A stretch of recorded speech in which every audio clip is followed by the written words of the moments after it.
En ces temps de confinement, de mise en quarantaine, je voulais te parler d'un film qui me tenait à cœur depuis longtemps, que j'ai pas pu faire à l'époque parce que j'étais débutant sur YouTube. Donc je peux t'en parler, tranquille, entre nous, pépère, entre quatre yeux. Ce film c'est Rogue One, A Star Wars Story. Je sais pas par où commencer, mais tout ce que j'ai à te dire, c'est que c'est le meilleur film qui est sorti sur Star Wars depuis le retour du Jedi. Sans problème, respect à la prélogie. Je vais pas dire que j'avais détesté l'épisode 7, mais Gareth Edwards a réussi là où J.J. Abrams avait partiellement échoué. Une réalisation frappe à dingue, caméra à l'épaule, nous donnait un aspect limite documentaire de guerre qui est ultra jouissif. Le casting est en béton armé. Ce ne sont pas des personnages qui sont là pour être iconisés, mais bien là pour remplir leur mission. Couteau entre les dents, ça sent la rage, la sueur et les larmes. Ils sont ultra déterminés et ça fait plaisir par rapport à cet univers. Car ici, on est dans le pan de Star Wars, des gens normaux, des gens lambda. On peut s'identifier. Pas de Jedi, pas des Sith, du lambda. Des gens un peu plus que la moyenne parce qu'ils savent se démerder. Avec des doutes, de la pression, de la peur à chaque minute du film. La tonalité est super sombre, pas de vanne à chaque phrase, car ici, les enjeux sont énormes. On sent que Gareth a voulu faire un film de fans, par des fans, pour les fans, avec l'ambiance de 1977 qui est présente. Quelle belle année.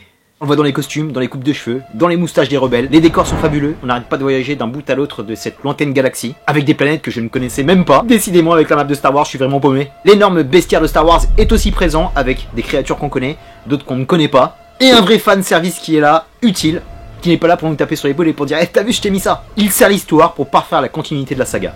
Il emboîte parfaitement l'épisode 4, que ce soit par ses dialogues, en faisant tout le temps allusion à des personnages que l'on connaît. Et il y a tellement de bonnes choses dans ce film. C'est généreux, ça prend son temps, et il veut absolument rien zapper pour que ce soit parfait. Pour qu'on ne tombe pas à sabre laser raccourci sur toutes les polémiques inhérentes à un Star Wars. Et le moment fabuleux du film, un véritable momentum, ce troisième acte, mon pote, ça part dans tous les sens, c'est magnifique, c'est rythmé, il y a de l'énergie, ça se bagarre, c'est explosif. C'est l'une des parties les plus épiques de la saga. Tout film confondu, 45 minutes de montée en puissance pour aboutir à ce final magnifique, d'un point de vue émotionnel, d'un point de vue dramatique.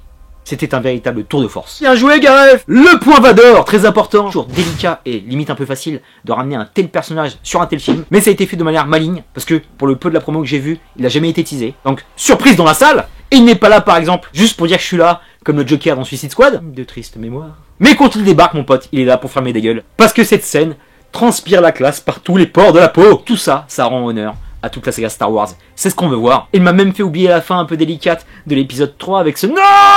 Bref, on n'est pas loin du perfect. Parce qu'il y a quelques bémols, et c'est vraiment pas grave parce que le casting est vraiment solide de bout en bout. Palme à Ben Mendelsohn qui est toujours perfect. Palme à Felicity Jones, c'est un film récent, on n'était pas en train de dire « Regardez, c'est un personnage féminin qui est lead !» Non, on n'était pas là. Elle était là pour jouer son rôle, et c'est un film choral. Parce que tout le monde existe. On est tous pris par ces personnages. On est tous pris par rapport à ce qu'ils vont se prendre dans la gueule. Parce que c'est pas un film avec un happy ending. Parce qu'il y avait trop de puissance en face. Donc ils peuvent pas s'en sortir. Mais c'était trop beau. Pour conclure sur Rogue One, un magnifique tie-in nécessaire à cette saga. Bien au-delà du point de jointure, du petit spin-off. Là, pour faire des sous. C'est un vrai film qui se suffit à lui-même. Et qui est parfait dans cette continuité de folie. Qui m'a fait passer de spectateur respectueux par rapport à cette saga. Dont je suis pas fan.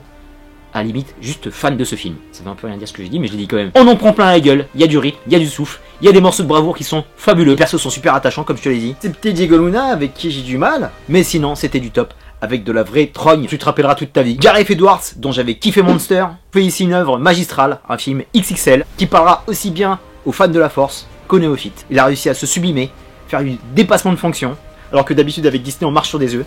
Lui a parfaitement mené sa barque, avec une parfaite réalisation, une très bonne 3D pour une fois, et une superbe bande son. Encore une fois, j'en rajoute l'acte final sous les tropiques, tellement beau et désespéré, qu'il a touché le petit cœur warrior du rebeu. Merci Star Wars, on va dire aussi merci Disney, merci Gareth, merci à ce magnifique casting pour cette mission suicide, à jamais dans ma mémoire. Dope, dope and dope.